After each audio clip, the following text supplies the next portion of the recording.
thank you so much, I'll take you next time, but I thought this is the Clemson spirit. You know, it's like I forgot how enthusiastic Clemson grads were. And so it's a good thing to be from Clemson. And this just kind of shows counties. We try to get students from every county, but we do give added value for students who are from little teeny towns. So when you come to MUSC, we say, where are you from? A lot of times students will say, well, I'm from, you've probably never heard of it, but it's close to so-and-so. But that's a good thing because you get added value from coming from a rural community.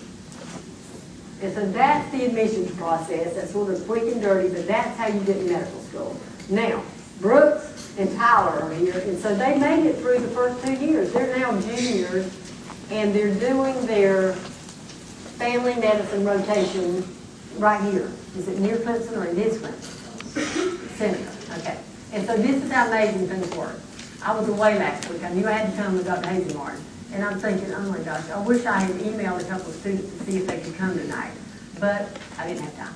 So this morning, before she picked me up at 7:15, I go to my email because I'm thinking, I'm trying to arrange a tour for somebody for tomorrow, and I knew I wasn't going to be there today to do it. And I was looking to see if my medical student had gotten back to me. And so I looked at Tyler. I'm thinking, what Tyler is?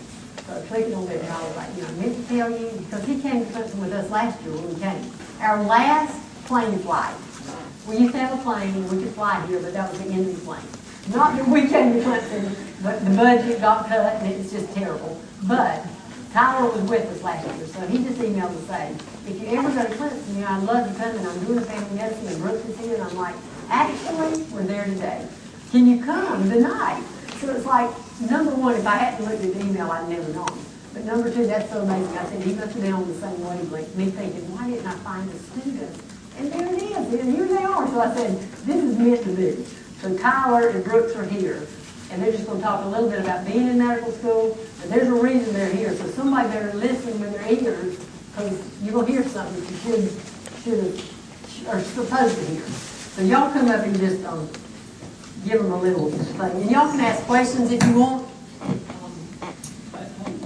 Y'all want to talk? Hey y'all, how you doing? Good? Good. Yes, excellent.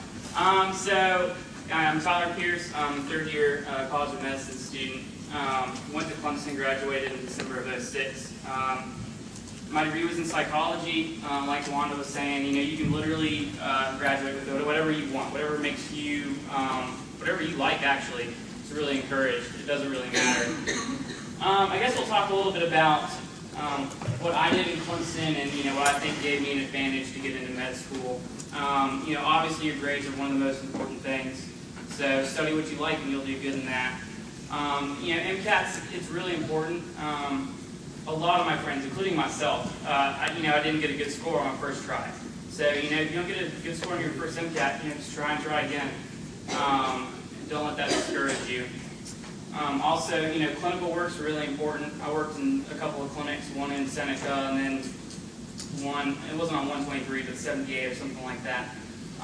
Worked in there just to get the feel for it, kind of understand what it's about. And then also just, leadership. I was involved in the SGA here and a couple other things. So that, I think all those things along with, good energy and stuff like that really can put a good foot forward. What about you? So I was one of those guys that did not get it the first time, so I got to know Wanda really well. She was really supportive throughout the whole interview process. If you don't get in, it doesn't mean you're not going to be a good med student, because I've done pretty well in med school, had a great time, and everything that I did to get in was worth it. So when I didn't get in, I did research at MUSC, and I was trying to improve my whole portfolio there, look like a better applicant. And so I got to know a few people at MUSC, which was good. And I got to see, I met a lot of med students there while I was working at MUSC, and it really got me motivated. I was like, I'm going to do this. So I went and talked to Wanda, took the MCAT again, studied really hard that summer, got my MCAT where it should be. She just said, you need to get your MCAT, Brooks. And that's what I did. And I went in my interviews. I think they went pretty well. I ended up getting in on like early decisions, which I'd recommend doing. But I just want to encourage y'all, if you don't get in the first time, it's nothing against against you. Like you're an excellent student, I'm sure. And it just means that there's other great students. I mean, it's just hard to, they take so many applicants. And you can only accept so many medical students. And every medical student in our class is really good. And they do a great job at admissions, even though I got really frustrated. Like, I didn't get in one of those. You knew why you didn't get in. Yeah, but I knew why I didn't get in. She let me know. So, and then right now, I'm third year, loving it. It's great. It's hard work, long hours. But thank goodness the first 2 years were it. I love your lectures, and I'm so lucky that I got to see that one again. So, yeah, I mean, but really, like, what she was teaching, today, I used on somebody that had tendonitis right here in the shoulder. I used what she had told me today to like figure out what was going wrong. And it's just amazing that, the little, one class your first year of medical school you get to use as a third year med student to figure out what's going wrong with somebody. Did y'all find out when y'all first started with the shocking how much you had to learn? Or did y'all think of that? Well, I was a biochemistry major here at Clemson. I felt like I was really well prepared. I think that most Clemson students are really well prepared going to medical school. Like some of the top students in our class went to Clemson. So actually, the top students like myself. So you're going to be really well prepared. But yeah, it's a ton of information. Like you just can't imagine how much time you're going to have to study. Like really, like I have to study way more than I did in college. I'm sure. Yeah, I mean it's tough at first because literally it's a new language, and you realize that when you're learning all these new terms, it's new language. But you catch on. And the great thing with MUSC is, they have such a great academic support center. Pretty much everybody in their first year is enrolled in some kind of supplemental instruction. Clemson has it, so does MUSC.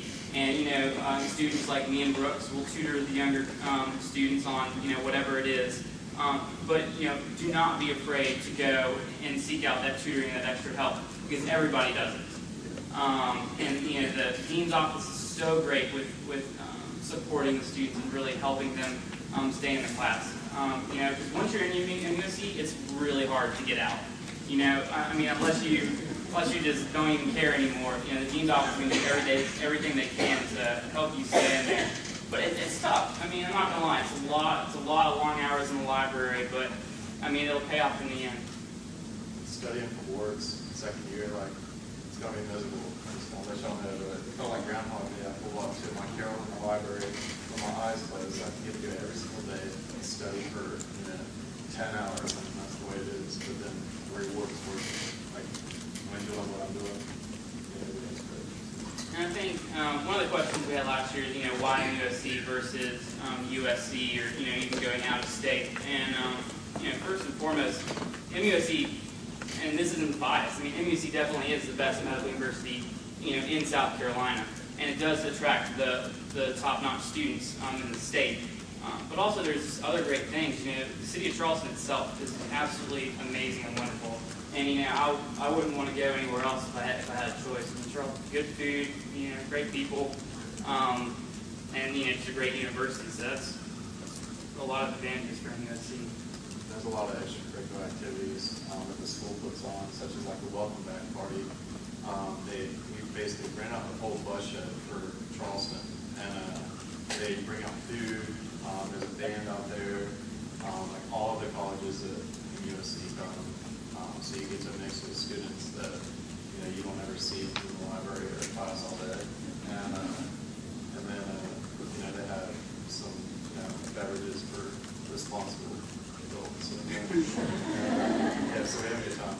So. Yeah, Brooks makes a good point. I mean, you have to work hard, but you can also play hard, and you do put in a lot of long hours, but at the same time, you do get to go have fun.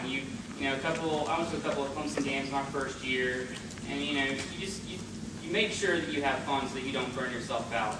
The dean's office is really good about that too. A lot of extracurricular activities that MUSC can offer you. With student government, tons of just different committees and organizations. So there's a lot of stuff to do at MUSC besides just study, if that's what you want to do. I recommend not studying all the time. Like a lot of people study a lot. You have to study college, but I'd recommend, having a life outside of medical school. So. Yeah, so MUSC has block exams. Did you talk to them about pass-fail? Pass-fail honors? MUSC operates on a pass-fail honors. So they've kind of done away with the GPA system. The reason they did that is because they wanted to make med school kind of less cutthroat. It's still competitive, obviously, because you have just incredibly smart people, but they wanted to foster an environment that wasn't so, kind of stab you in the back. So they have like a pass-fail honor system now, to where, either, it's what it is, either you pass, you get honors, or you fail it. So I think that's been great. It's a great change that I've enjoyed. But the way the tests are set up is it's a block system. So you get 3 tests a semester, and the tests they increase in hours. I think the first year it's 6-hour tests, so you'll have 3 6-hour tests. It's a little different. Oh, is it different now? It builds, because our curriculum has changed. Okay. But yes, it does build. We start at about 4.5 hours. We go to about 6 hours, which is close to 4. Okay. Yeah. So you just have these kind of long tests, which are different, but it's great because it prepares you for your boards. And so the boards are what, like 8 hours, something like that. But so the reason MUSC does that is to help you prepare for your boards, which is ultimately what the residencies are going to look at. And so I like it because you have like a week off before you kind of take your block test, and so that way you can kind of just calm down and just really focus and buckle down and study. I really enjoyed the block tests. Yeah, I like that one. Y'all have any questions? How do you guys switch to pass-fail? Like residencies will look at what your class rank is and to, so how does that work when you're still Yeah, I can speak to that. Everyone said, oh, gee, once you go to pass-fail, you're not going to be looked at as competitive students. In actual fact, I think we've had, 2 or 3 classes who have now matched after going to pass-fail. We've had better matches every single year than we ever had before. Every single year it improves and improves. So that really isn't an issue. I would say at this point, I think the majority of schools in the country are operating at pass-fail. And there are a lot of different ways, like with the honor system, or the honors designation, that you can dignify yourself. So if you consistently get about 90% in all of your B grades, which are taken at the end of each semester, that shows up in your transcript. Then, that's in the registrar's office, but there are other ways you can accrue what we call block honors now, which is something new. It didn't exist when these 2 were there as first years. But a block honor shows that you consistently get about 90% in all elements of the curriculum.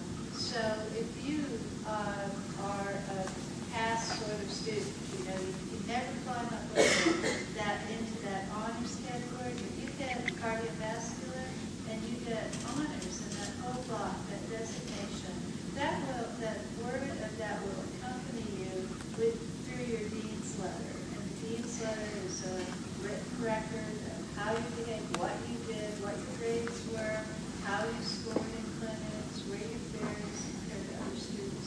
So there's just this tremendous wealth of information that runs along with you in course your whole life as a medical student for the first 3 years. And that goes to all in your application packet. So you really, it's remarkable how much we know about you by the time you get to the point of applying for residency. So we don't feel as though we shortchanged our students at all.